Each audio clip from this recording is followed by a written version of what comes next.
My seeds, man, I put that on me. I make sure they gotta eat on the job, on the streets for my seeds. Young kings, young queens, RBG, red, black, and the green plant seeds. Now that's what I call my team, family over everything. I ain't never out of reach for my seeds.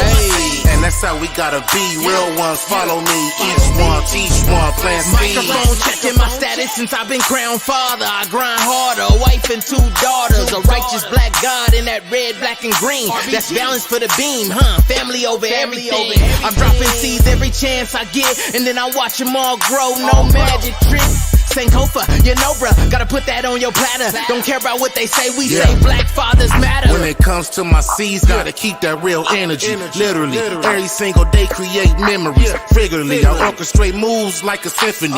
Vividly, I sit with these thoughts like epiphanies. Literally, can change the game and make history officially. My daughter never see me in a penitentiary. That shit to me, cause all we got is us, all we got is trust. Every day I gotta rush, I don't believe in love. Man, I put that on me. I make sure they gotta eat on the job, on the streets for my seeds. Young kings, young queens, RBG, red, black, and the green plant seeds. Now that's what I call my team, family over everything. I ain't never out of reach for my seeds. And that's how we gotta be, real ones follow me. Each one, teach one, plant I'm in the cut like a back street. I let my son ride shotgun while these other suckers take the back seat, and that's the only one that could pass me. Something heavy in my diaper bag, homie, you can match me. Riding down the avenues with the seat back. Who that? Diamondback, proud to be black, that's your daddy. Sitting clean in the rag seat, going hard for my committee and La Familia's mad deep. Black fathers, look, I'm from a spot where blacks get rejected. Selling dope and gangbang and get you well respected. Being a felon get you well neglected. Where the black fatherhood challenge was accepted. To show the youth a better route. Teach them right from wrong and what the benefits of life about. Don't get caught up in the streets, you can make it out. Put that on my soul, I'ma show my kids a safer route. Man, I put that on me. I make sure they gotta eat on the job, on the streets for my seeds. Young kings, young queens, RBG, red, black, and the green plant seeds. Now that's what I call my team, family over everything. I ain't never out of reach for my seeds. And that's how we gotta be, real ones follow me. Each one, teach one, plant seeds.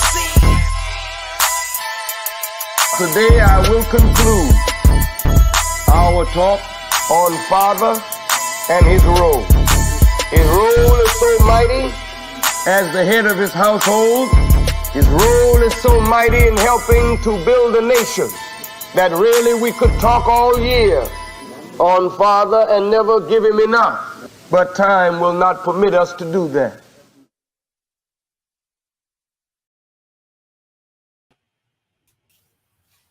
Peace, Black Power, Race First. Welcome to another episode of Do Knowledge Radio, place for knowledge. Bonus host, Knowledge One Alive. We got a blessing today. We got a blessing ancestrally, and we got a blessing physically here today in the spirit of our African-centered warrior scholars, African-centered revolutionaries.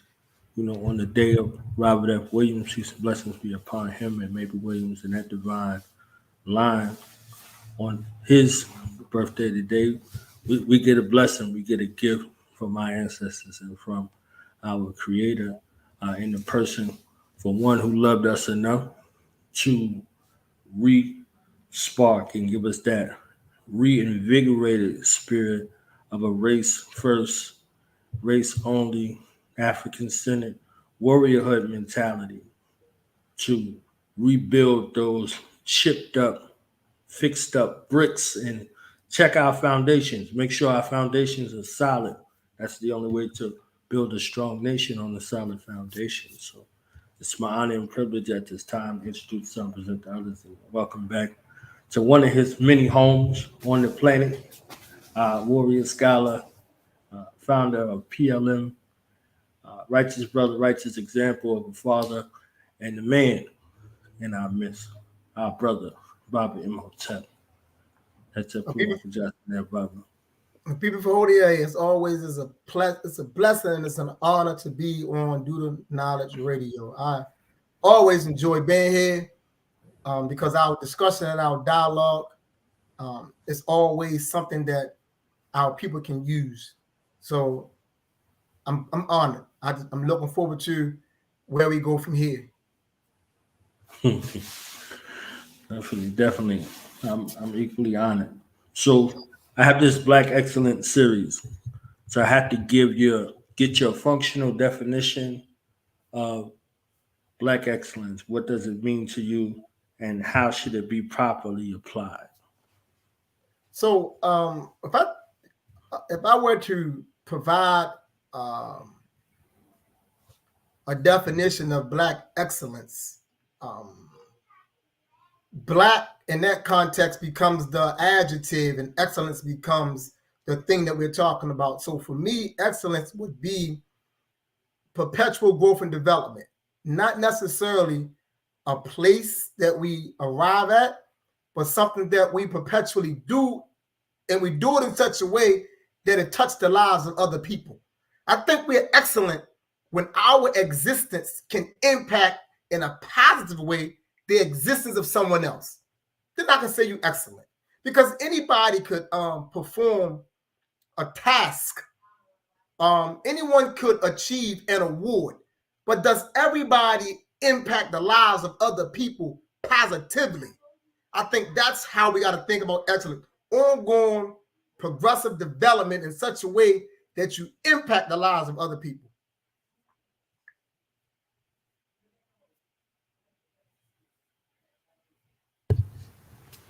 So keeping that and looking at our foundation, an assessment, if you look at your work when you first started in the communities amongst our people, building up a race first mentality, reinvigorating, resparking, going through all of this, mental, emotional, and spiritual redevelopment.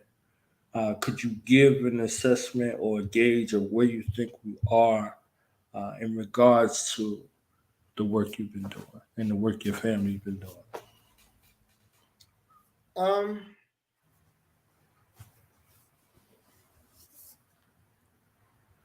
From an honest perspective,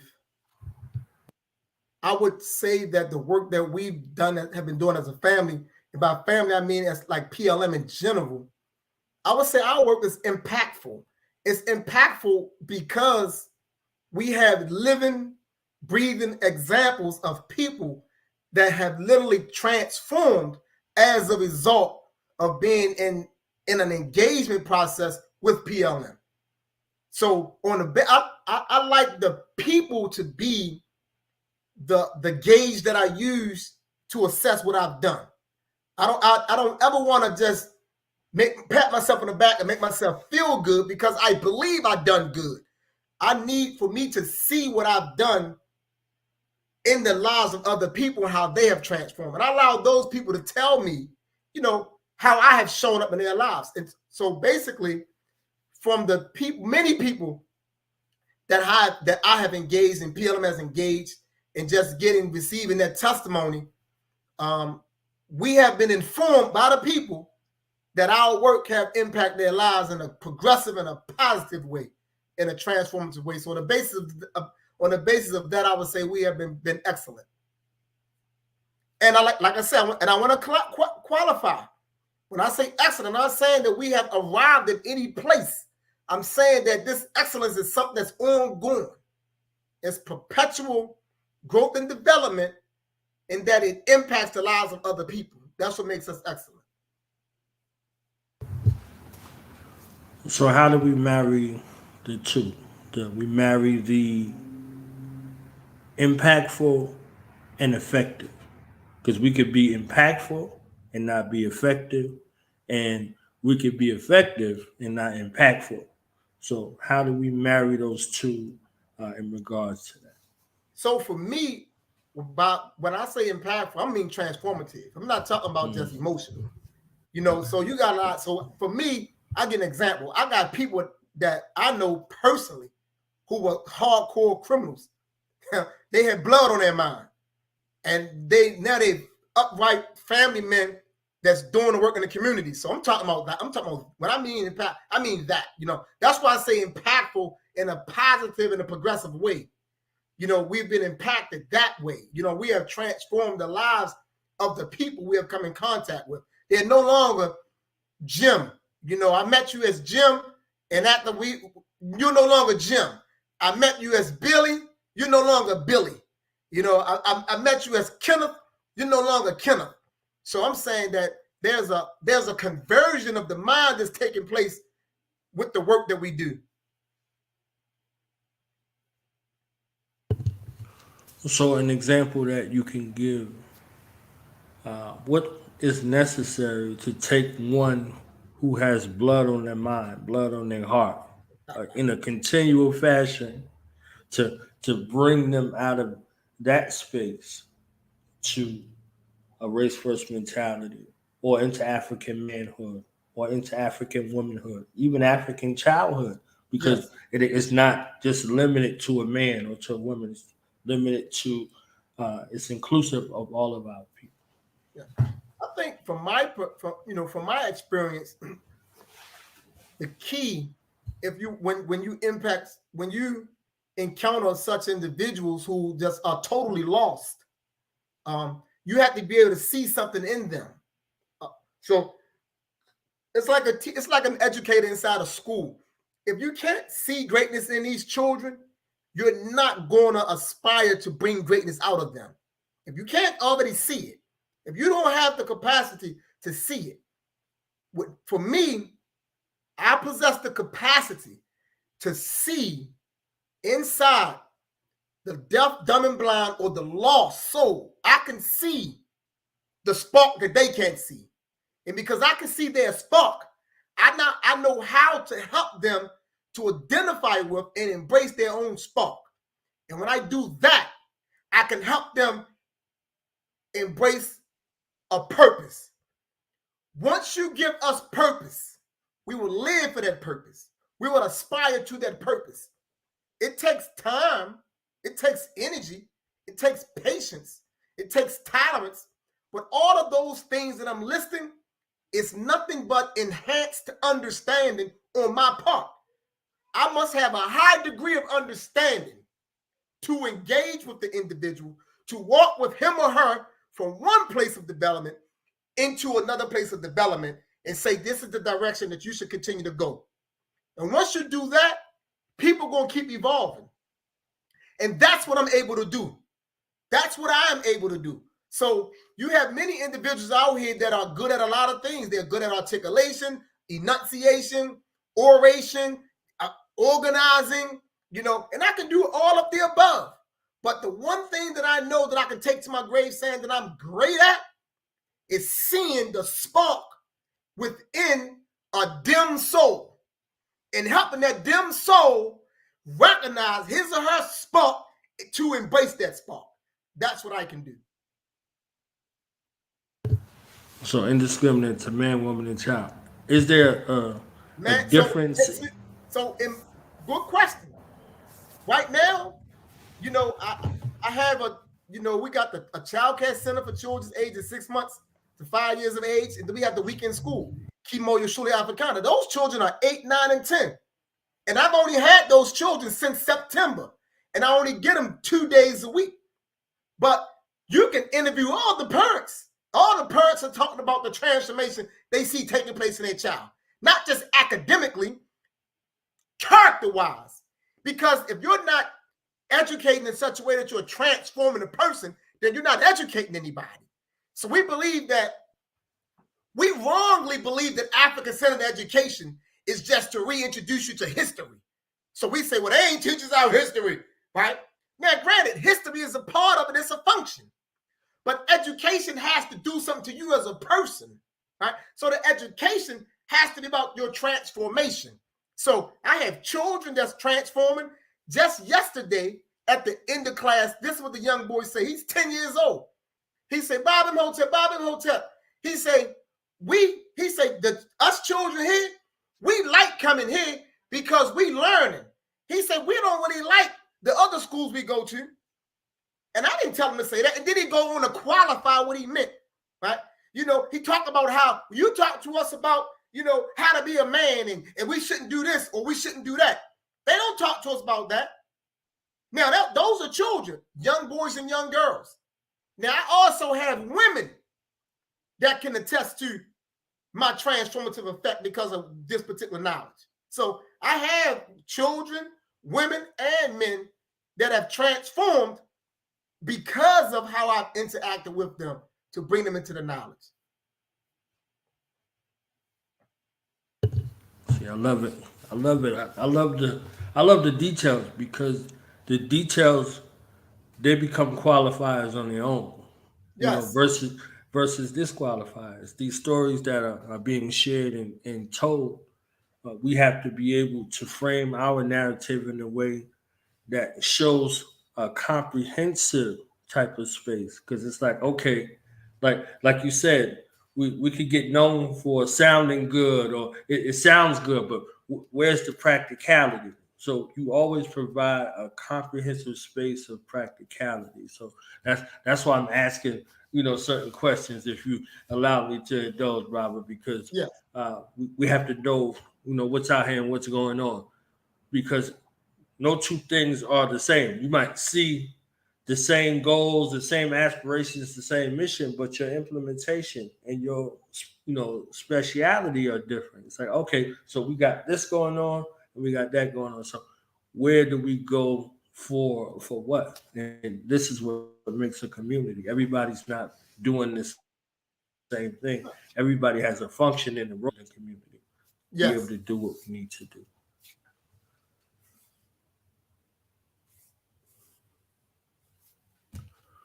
So this philosophy, out of all the places that you could have bought this philosophy, what sparked you to bring this to the urban environment?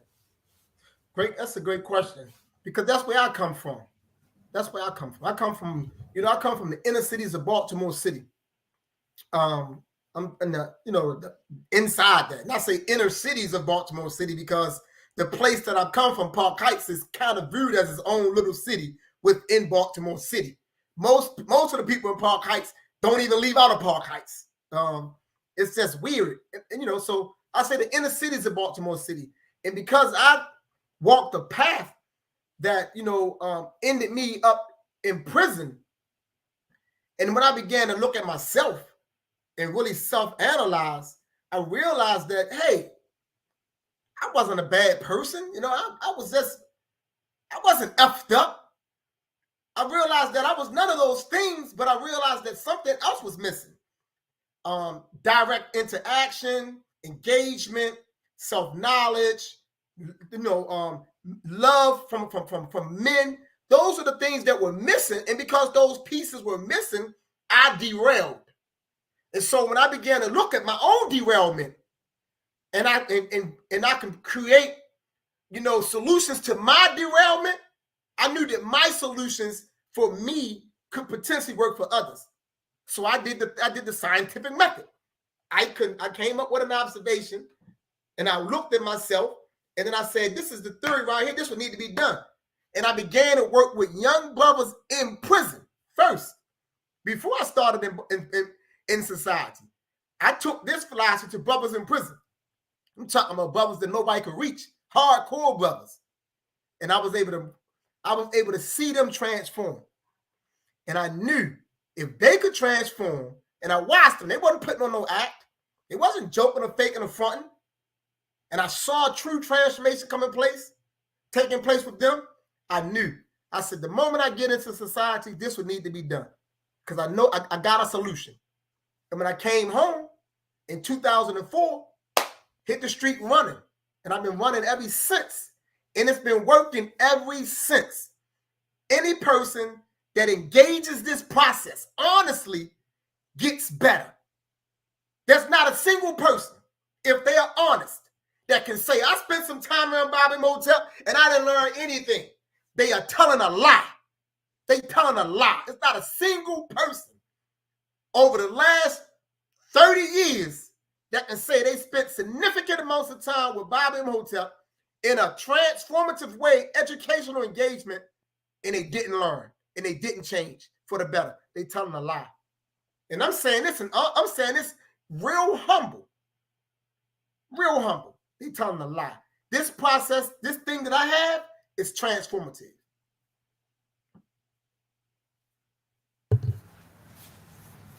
I love it.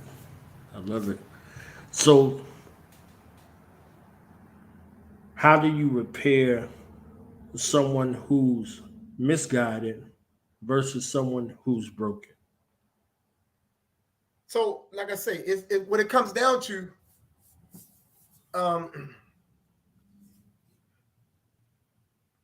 the broken. An additional question, if I could ask, yes, is there oftentimes a misdiagnosis?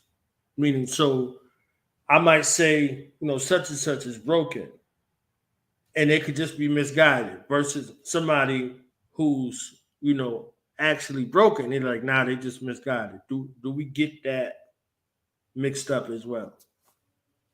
I think there are times when it is confused with individuals. So one of the things that I talk about in my Black book, I say that to truly work with an oppressed body of people, and you don't have any understanding about an oppressed psyche, you always gonna make mistakes. And a lot of us want to help, but we don't recognize that our situation isn't just a simple case. Right? This is really a therapeutic case we're dealing with. So if you have not done any type of serious work on yourself in terms of transforming yourself, because you're the first case, right? You are the first case. So if you haven't learned anything about the psyche and the mentality of oppressed people, how can you begin to truly work with the misguided or the broken? Because both of them are symptoms of oppression. So if you don't understand the psyche of an oppressed person, you can't help them. So, and what we tend to do is because oftentimes we don't know how to be honest about the fact that we don't know enough to help someone. So we blame the person. We blame the person. We say, well, oh, he broken. We don't say, maybe I couldn't reach this person. Maybe I couldn't get to this person. We just write them off, or he's broken, or she's broken. Right? This is what I know about the human spirit. It can be damaged, no doubt. It can be marred, no doubt. It can even be maimed, no doubt. But the African spirit cannot be totally broken. Cannot be. Now, that's not to say that I can reach every person. I may not be able to reach every person, but every person can be reached by someone. That's why all of us got to do the work, right? There's people that I can reach, and then there are people that I can't reach. And because I can't reach them, that's no indication that they are broken or beyond repair. It's just that I didn't have what they needed at that moment in their life. Maybe someone else has it. You know what I'm saying? And it's going to be cases where, since we're fighting against time, we may not be able to save individuals and get to people because so much has happened. And some people just may have to be just set off to the side because their situation is so severe, and we don't have all the institutions in place right now to address all the issues that we are dealing with as a people. Because we're dealing with a plethora of situations. And we need a plethora of strategic thinking, African-centered, healthy minded individuals on deck working around the clock. We don't have that yet. So some people are going to get kind of set off to the side.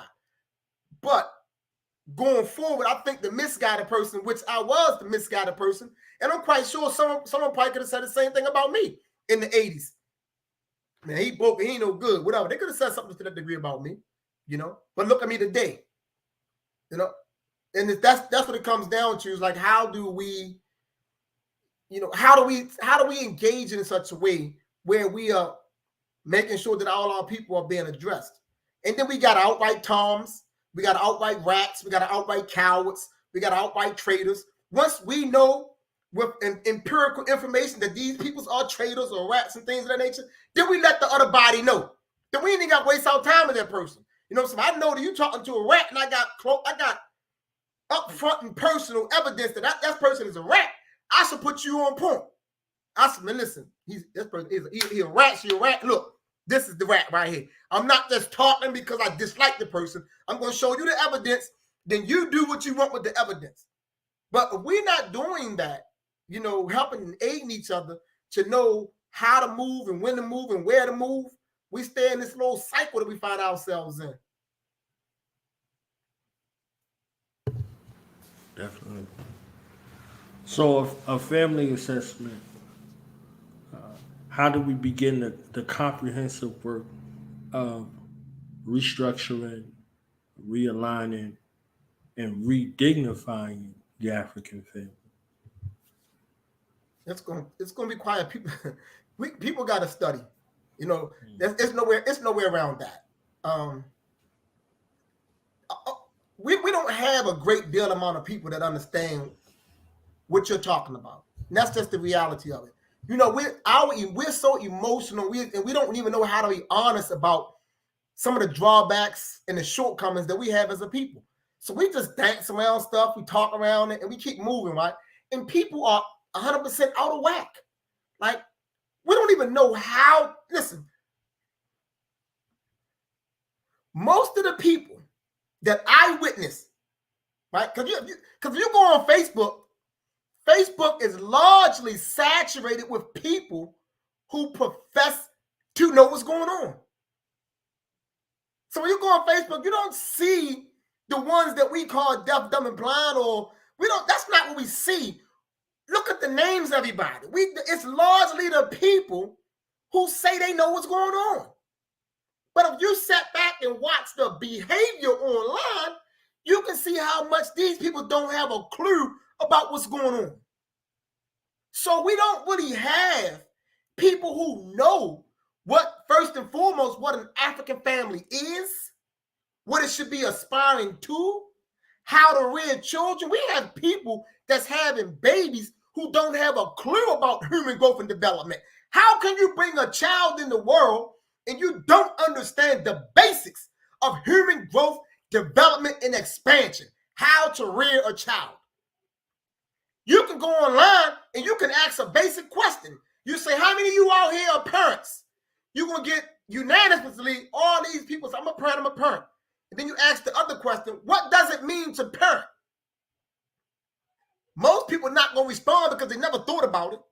Then those who do respond will say something crazy or something weird that has nothing to do with parenting. You know why? Because none of them really know how to parent, because they didn't have any type of educational process to prepare them for parenting. And most of us, when we come into knowledge, we don't go back and correct the mess that we was dipped in. A lot of us keep doing the same mess.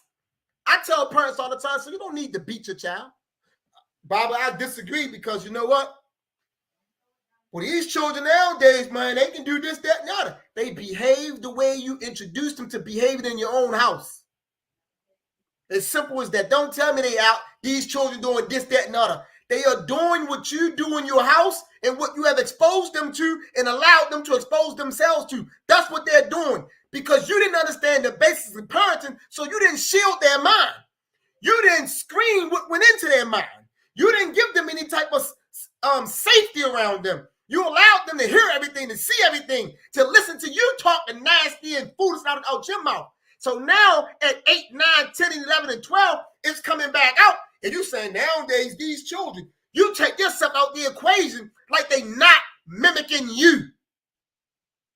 So now, since you have no control of the child because they don't have the respect for you, they don't revere you as a parent the way that they're supposed to, you feel a need to do what? To become authoritative and punitive. So you want to pound on the child.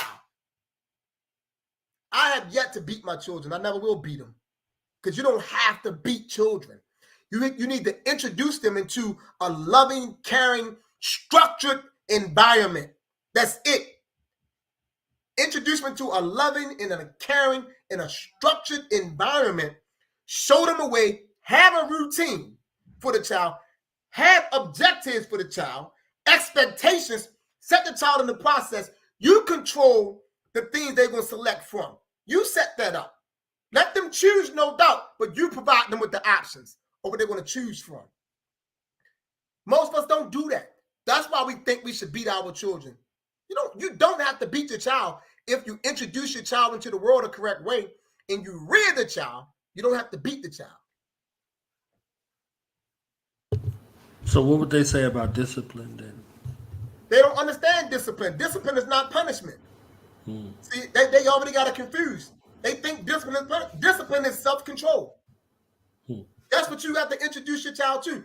Look at nature, right? Look at nature. The wind, the air, the trees, the bees, the bugs, right? What living organic thing is anti-structure? What living thing in nature is anti-structure? Nothing. Like the animal world is going to move the way the animal world moves until we human beings inject into it. If we don't inject into the animal world, it's going to move according to its order. So human beings, we are not outside of nature. We are within nature. Therefore, we should also be operating according to structure and order. That's discipline. Discipline is the routine you introduce your child to. Discipline is when your child knows that he or she has to be in the bed at 9 p.m. every night. That's discipline. When they know that, when you can ask a child, what's your bedtime? And they can give you a time. That's because the parents have ran the routine for years. So now they know. Discipline is when your children know that they're going to eat at a certain time. You ask them, well, what time do y'all eat? They can tell you that, right? That's the discipline. That's the control. Discipline is when your children know that at a certain time, we got to go read these books and do this math. We got to do this. That's the discipline. The discipline is the self-control. It's the routine. It's the structure. That's the discipline, because once you introduce that the child is going to regulate him or herself. That's discipline. Self-regulation. Self-regulation, not mechanical. It's not the mechanical hand. It's the internal stuff that drives you. That's your discipline. But it's the responsibility of the parents to introduce the child to that, to rear the child in the ways of being self-regulatory. That's parenting.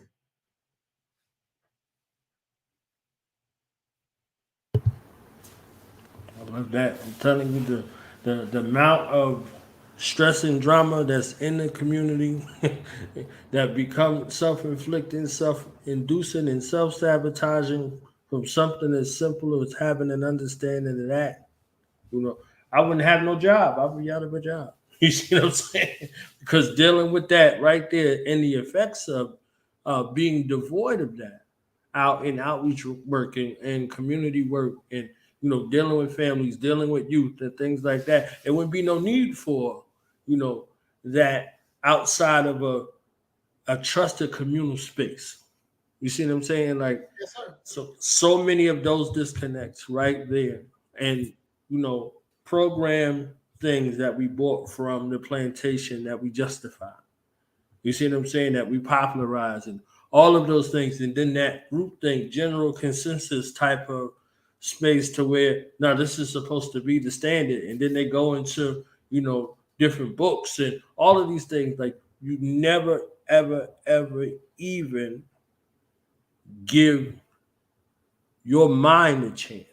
You see what I'm saying? Like, you don't even give your mind a chance. Like, yo, did you like this? Did you like this? You see what I'm saying? Like, how did this make you feel? Did this make you want to do right or what? Like, you know, nobody ever even took the time to unpack any of those things that were happening that were circumstantial based off of fear of what our enemies would do. So correcting a shortcoming, quote unquote, deemed, it's better internally than externally, because externally might mean your life. Externally might mean you be sold away. So these kind of instances that were coping mechanisms to deal with a very, very traumatic transgenerational experience is something that we continue to carry and call that rearing, call that parenting. Largely. Yes.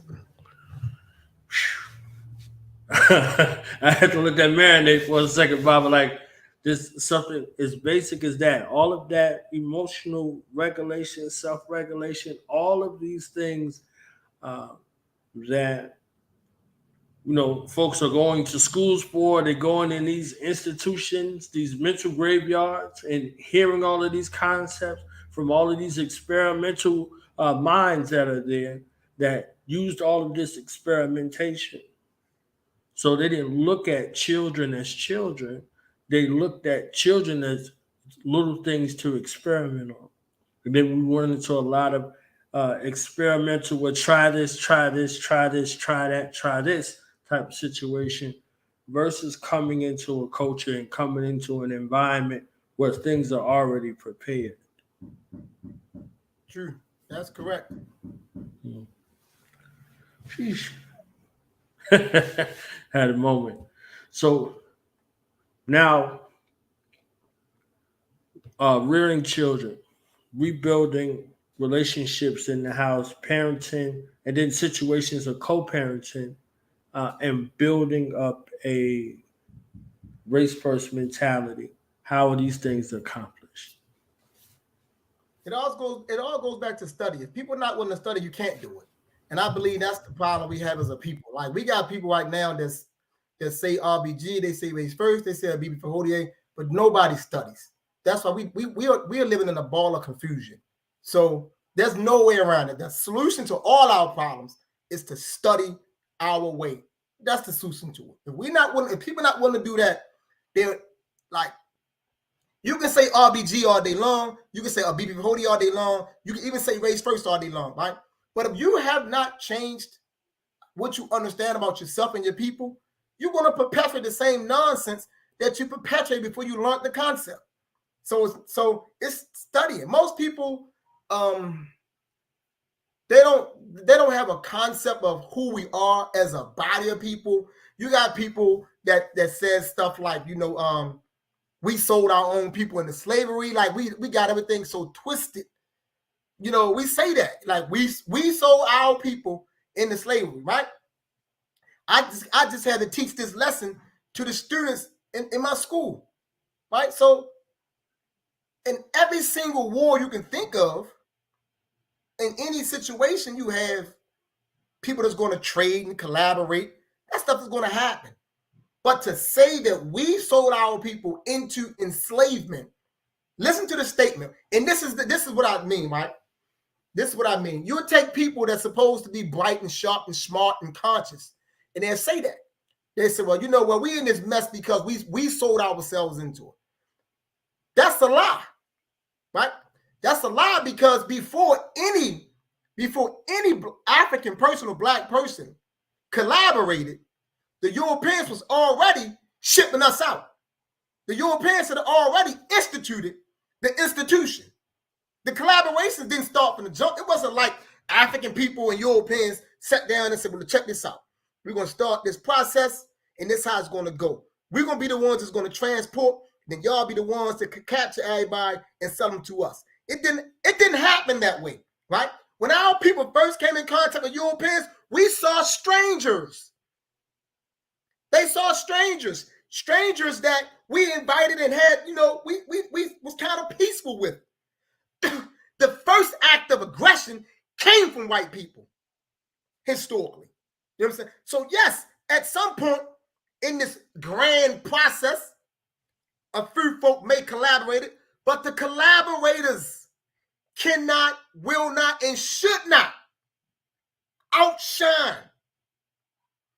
the involvement, the ingenuity, the systematic operation, the construction of that system by white people. It speaks to your level of ignorance to think that the role of the collaborator was great. It was not as great as their roles. It does not match it. And I'm not excusing the collaborator. I'm saying that it's an incorrect statement to say we sold ourselves into enslavement. That's incorrect, because what it implies and what it suggests is that we are responsible. That's absolving the true perpetrators. And only ignorant people speak that way. People who utilizes European intellect. I call it oppressive logic.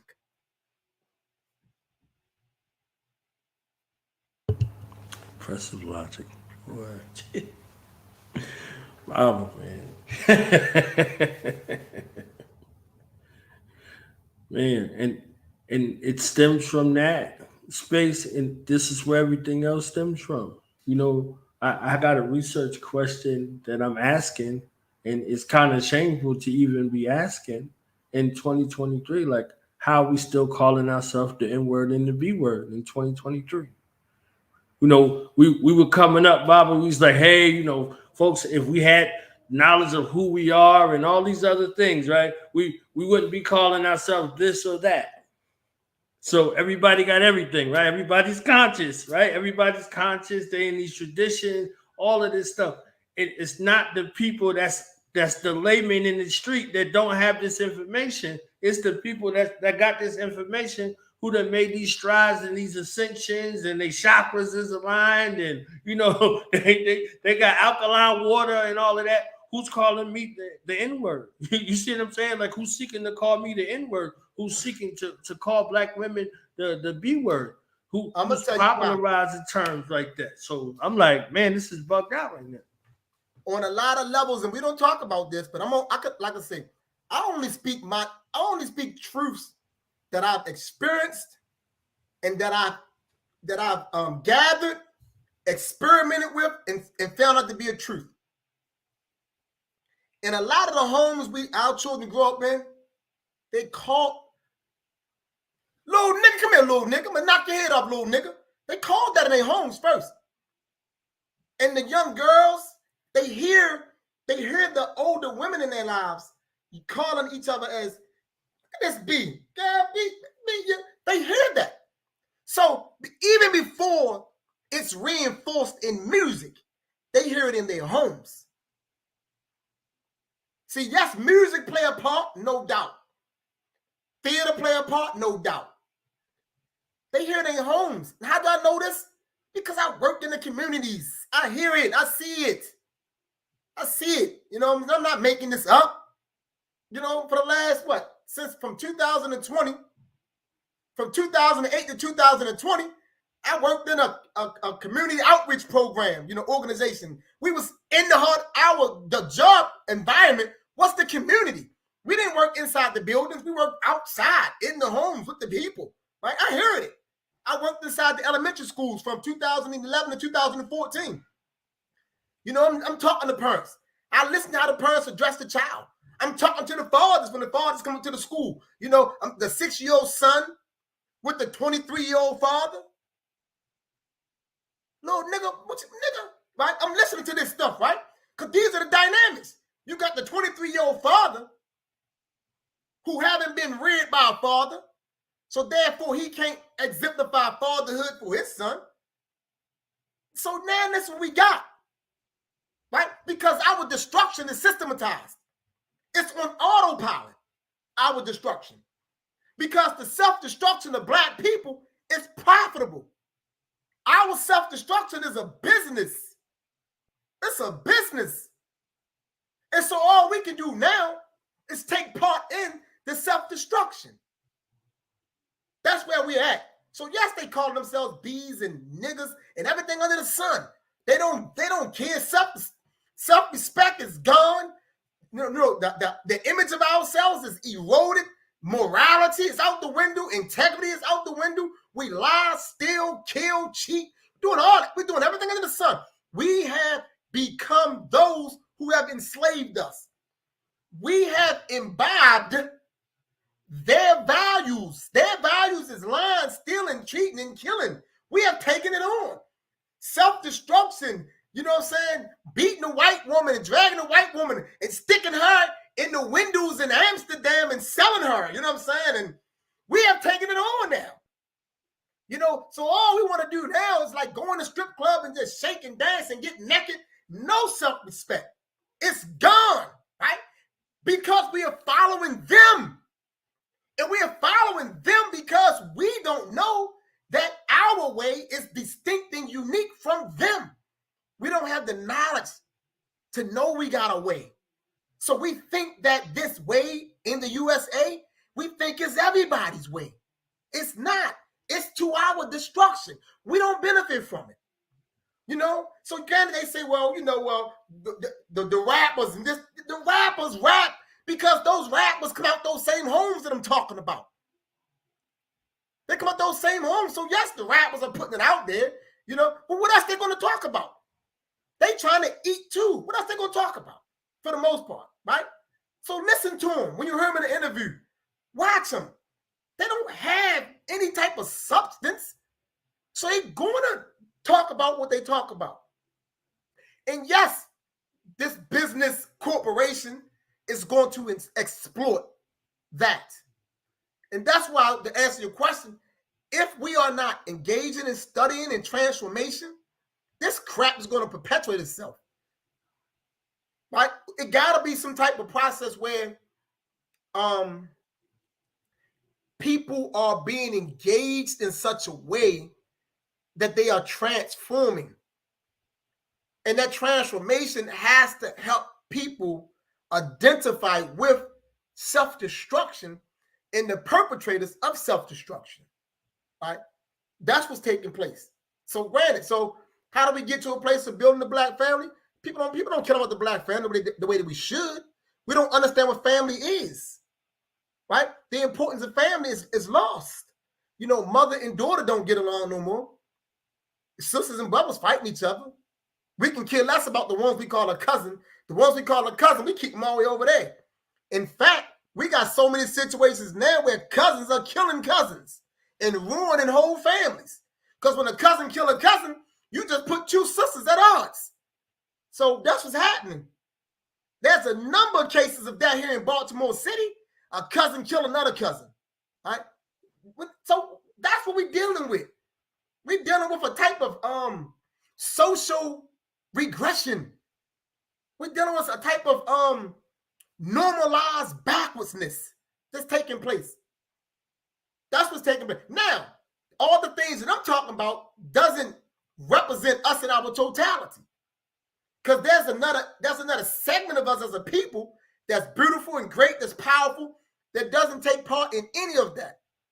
But I'm highlighting that because those things are real, and those pieces are the things that are beginning to have what? Exposure to our children. That destruction is being exposed to our children.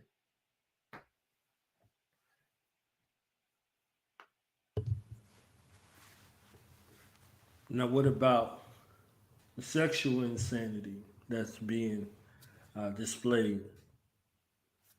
Hetero and otherwise, like sexual insanity, like this push towards the sexualization type of situation that's happening, at the same time. Oh, you mean like the homosexuality and the transgenderism and all that stuff? All of it, like even with the like all of the even with over sexualizing. You see what I'm saying? Like just it's their way. So anyone that know anything about white people, I could just look at their history. Right? If you look at Greece and Rome, everything we see today is in their history. Go watch the movie. Just go watch Spartacus. You can watch Spartacus. It's there, right there. If you watch Spartacus, it's there. You can watch any of those movies when they deal with the medieval time period or the Greek time period. They're gonna show you who they are because they're not making it up. They use their own history to write about their history. So they show you. So what we see today is us becoming them. So when I see black males that should be black men acting like black females, I'm not too surprised because it's these people. You know what I'm saying? When I see all the other stuff that's taking place, I'm not surprised. It's these people. We are taking on their. In one sense, we can say white insanity, but in a deeper sense, we have to. It's hard to truly describe, right? Because to say white insanity implies that it's an illness. By implication, it's an illness. They're not ill. They're not ill. They are natural at what they do. It's not an ill. They are natural at what they do. You know what I'm saying? They have done it for thousands of years. It's who they are. It's the white way. That's what it is. It's just the white way. That's what we're dealing with. And we have to be clear on we have to be clear on knowing how to draw a demarcation between us and them. Too many of us not clear about that. So we tend to do as they do because we believe that it's normal. Normal in the sense that it's what all of us should do. So we do what they do. You know, we don't sit back and say, "Whoa, I don't think that's for us." We don't do that.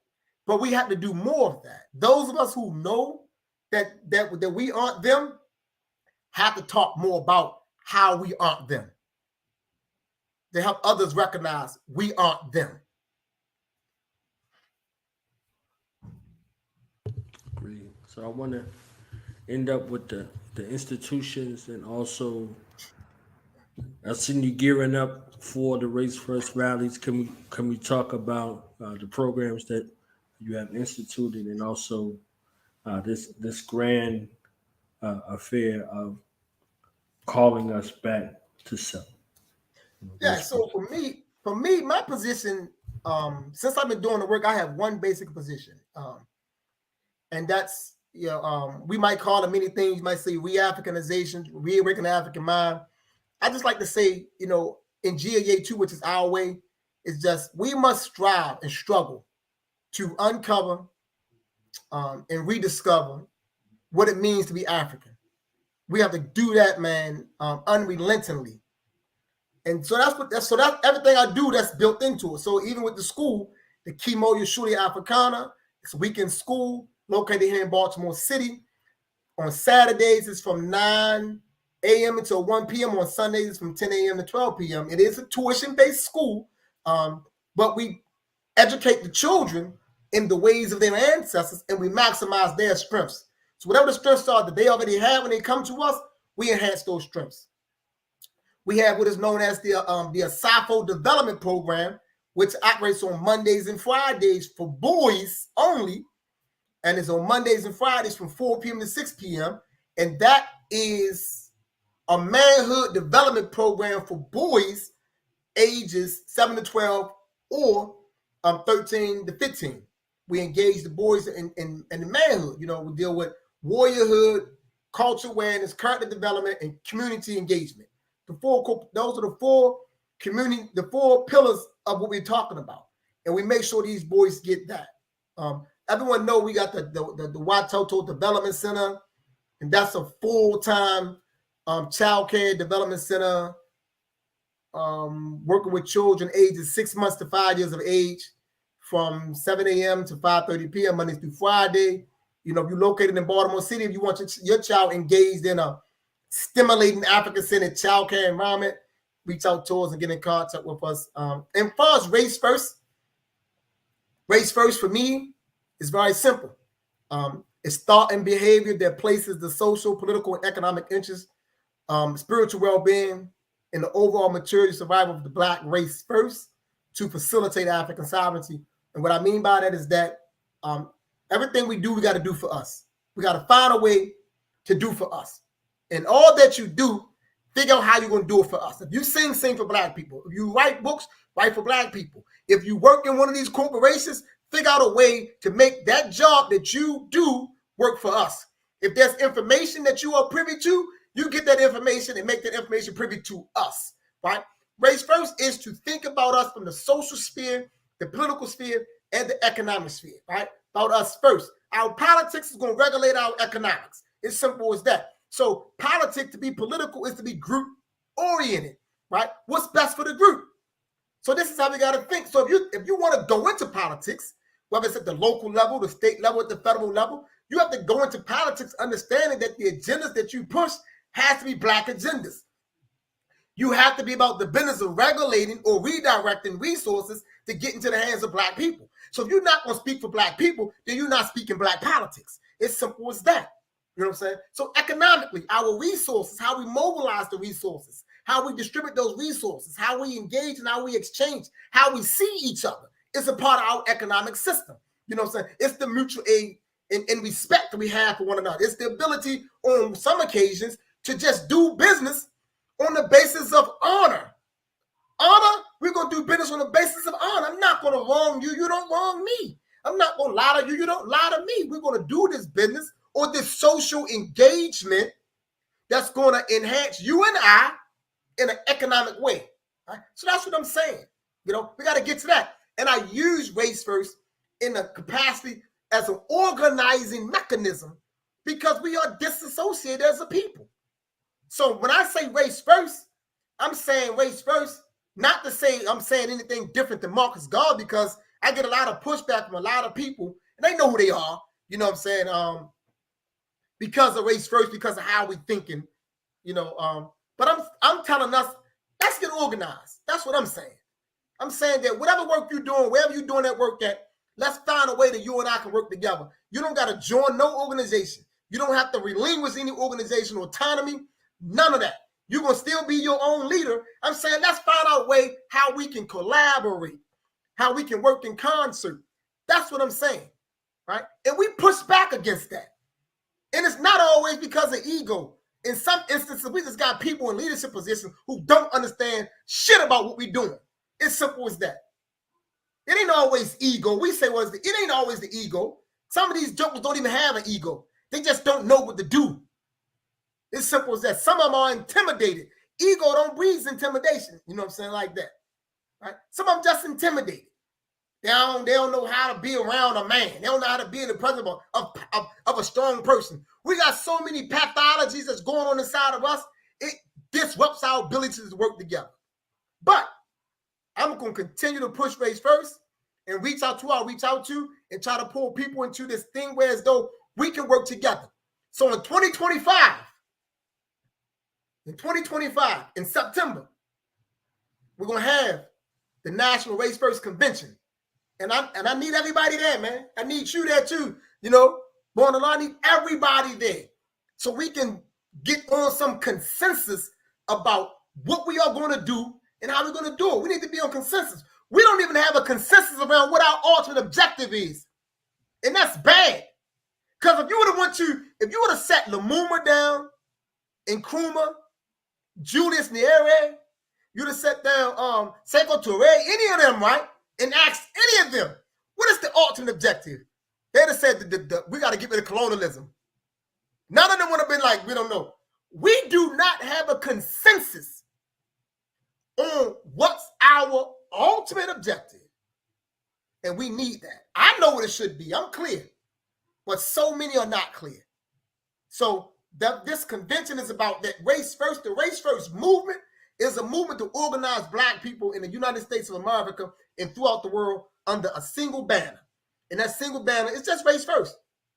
It's just wherever you at, you just rocking race first, right? So from doing that, we create a national platform, and also we create a national web, because now we all are linked up on race first. So we can assist each other, work with each other, help each other out. We can share resources and share intelligence, and we can move that way. That's what I'm trying to do with race first. Love it. We in the building. I'm coming for the convention. I'm being in the building. So definitely, I want to connect with some of the fam out there and get the stories authentically. I know I've seen the rallies. I supported the rallies. You see what I'm saying, over the years. So now that the convention is convention time, we need to convene and consort. Someplace where we need to do what we need to do. Our enemies are convening for our destruction daily. Right. So we need to convene for our resurrection and our rise for those who are willing. So, agreed wholeheartedly. Got my charge, Baba. I'm gonna be in the building. So, final thoughts for you. Final thoughts for me is, as always, man, let's get on task, Black man and Black woman. Let's study. And by study, I don't mean that you don't do work. I mean, let's study to understand who we are and what we need to be doing. And let's get back on our way. Like, we cannot be out here and not knowing what our culture is. And stop saying we don't have a culture. Stop saying our culture was destroyed. That's incorrect. We have culture. Our culture wasn't destroyed. We was just derailed off the cultural train. Our cultural train was derailed off the cultural train tracks. And we crashed somewhere. That's all that happened. But the cultural train tracks are still there. The cultural continuum that left the northern, eastern, western, and southern shores of Africa continues to this day. We just have to put our train back on the track. And that's what I'm calling for. In Year 2, our way.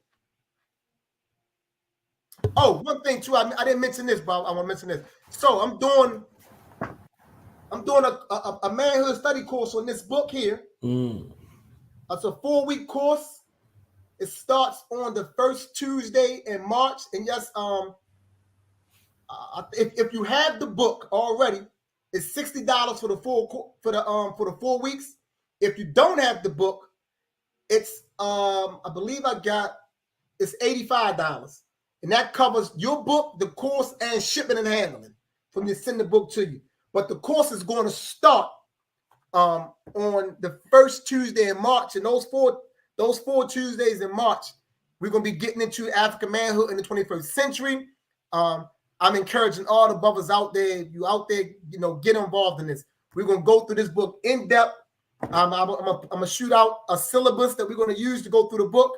And we're going to come out on the opposite end, better men, clearer about who we are and what we need to do.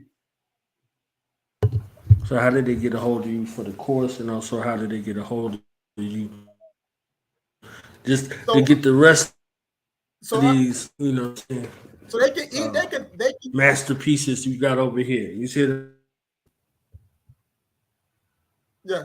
So as always, the best way to contact me is to inbox me directly through Facebook. Baba Imhotep on Facebook. Or you can reach me directly through Instagram. Same thing, Baba Imhotep on Instagram. Just inbox me, and we can go from there. And everything else, we can work it out. All right. Are you still doing the grounding situation? No, I haven't started that back up, but I will at some point. Grounding with my brothers. Okay. I've been around for a little bit, Baba, so gotta make sure we hit every base we can hit. You see what I'm saying? Because the schedules is crazy, so definitely want to link it and get involved and do what I need to do as well to support these initiatives that are righteous initiatives. It's enough mess out there in the street. A dime a dozen. We got to go extra hard to differentiate ourselves from the rest of this mess that's out here. They got a kente cloth on it. They got a dashiki. They got some kari shells or some unks on it. You see what I'm saying? Like, there's a bunch of fools coming around here. So I want to thank you, and I want to thank your organization and your family for the work that y'all have done, are doing, and will do for the benefit of our race and for our nation, for our people, and for our resurrection, and for our rise. Y'all personify Black excellence. We honor you. We salute you. We uplift you and your contributions to the betterment of our people. So, thank you. I appreciate that as always. I appreciate being on the show. Excuse me. It's an honor. All right, Baba. All right. Peace. Thanks first. Race first.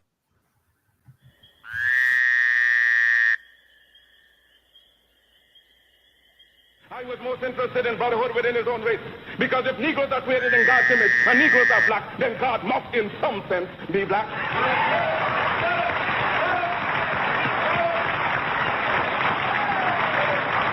If the white man has the idea of a white God, let him worship his God as he desires. We have found a new ideal. Because whilst our God has no color, and yet it is human to see everything through one's own spectacles. And since the white people have seen their God through their white spectacles, we have only now started to see our God through our own spectacles. But we believe in the God of Ethiopia, the everlasting God, God of Father, God of Son, God of Holy Ghost, the one God of all ages. That is the God in whom we believe, but we shall worship him through the spectacles of Ethiopia. Machete blade swinging, old goon to the pathway. Man, do your part and we'll meet each other halfway. Make a name for yourself. yourself. Lessons learned from me, Padre. RBG training deadly, all part of the cadre. Green between the blue and yellow, visible perspective. We imagining the new black nation by our directive. Tote that iron young warrior, wrist lit with malachite. G.O.D. in the flesh from my head to my melanocytes. Cancerous parasites colonize the whole land, man. Capitalizing everything, man. They selling grass, cannabis, bamboo, collard greens, moringa. Growing my whole foods with green thumbs and fingers. Ingenuity, prosperity, technology and weaponry, vocal therapy, heavenly blessings in the melody. No jealousy, my brothers crackers bow to my effigy. Health is wealth, green earth where you played leprosy. Free the land, we was contraband. If you a man, take a stand, better plot and plan. Well, I'm a man, there's a man, protect and defend. Willing to die, better kill to the very end. Free the land, we was contraband. If you a man, take a stand, better plot and plan. Well, I'm a man, there's a man, protect and defend. Willing to die, better kill to the very end. Wake up today, a blessing for me. No stress, I'ma lead, no burning the tree. And planting my seed, enriching the soil. Control your own food, no giving us free. Planting some greens and beans to eat. You lacking the skill of killing your meat. Eating to live by Elijah Muhammad. You better take care what you put in your stomach. Reading my smoothie and blend it up quick. Used to sit 40s with Benny and Rick. Now I'm pushing black, so let me say you a brick. Take care of my temper, stay healthy and fit. The future is green, the land we must clean. Our children we breathe, ensure they can breathe. It's corny you say, I'm just paving the way. This knowledge is self what Gary would say. Sharpen my tools, stay ready for work. You niggas too pretty, get scared of the dirt. Energy system, they switching to green. Sustainable living, I push to achieve. For shock of the heart, the love and the compassion, the color of balance, renewal, no clashing. The money is green, my family is tight. I'm living the struggle, expanding my life. Opportunities in abundance, mastering my circumference, exploring all of my options. Navigator before Columbus. Green producer the oxygen, lungs the air and the element. On the same vibes, man, my words becoming so resonant. Free the land, we was contraband. If you a man, take a stand, better plot and plan. Well, I'm a man, there's a man, protect and defend. Willing to die, better kill to the very end. Free the land, we was contraband. If you a man, take a stand, better plot and plan. Well, I'm a man, there's a man, protect and defend. Willing to die, better kill to the very end.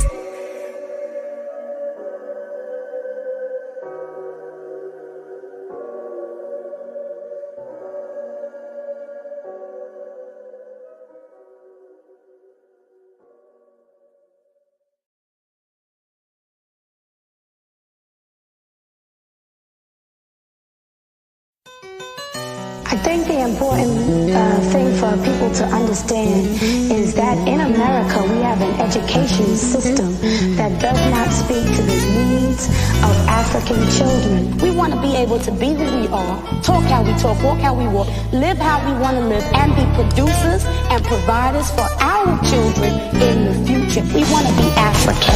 When the weight of the world is on your shoulders, tag the power within and then you say, no, I can make it.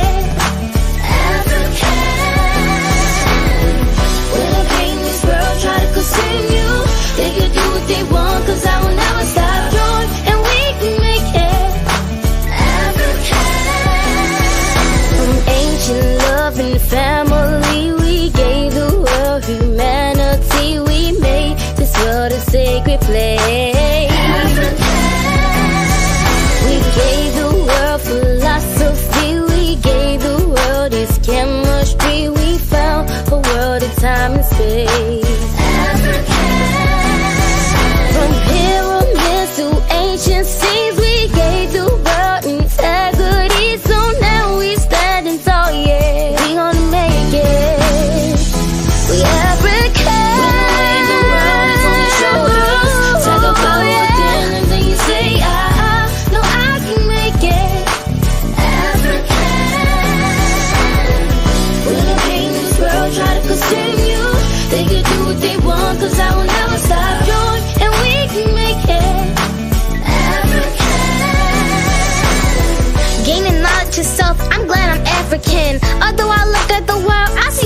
happening.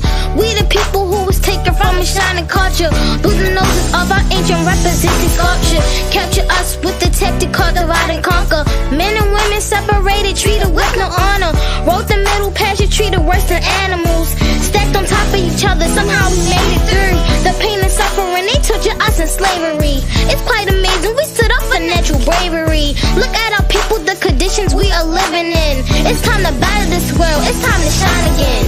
When the weight of the world is on your shoulders, tag the power within and then you say, no, I can make it. African. When the pain in this world try to consume you, they can do what they want, cause I will never stop going, and we can make it. African.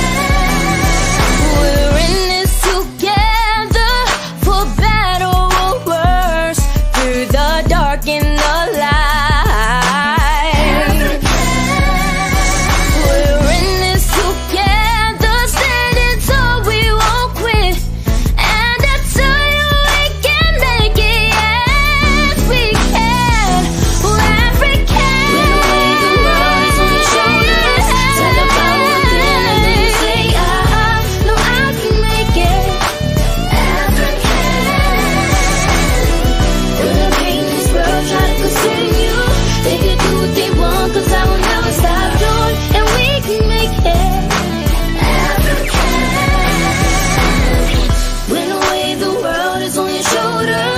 The power within and then you say, no, I can make it.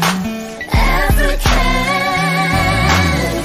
When the pain in this world try to consume you, they can do what they want, cause I will never stop. Join and we can make it.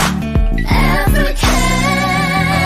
And so what hip-hop music has done is served as an alternative communication mechanism and given African children in this country some of the only understanding of African history that they'll ever receive. There was a period of time in this country after Reconstruction where African people owned a lot of land, owned a lot of businesses, and did a lot of things. But what happened was the American government, the Ku Klux Klan, and other organizations organized in smashing that effort. So it's not that we haven't tried to own lands and have not organized businesses. It's that if you are African in America or in Latin America or in the Caribbean or in the continent, you will be hunted.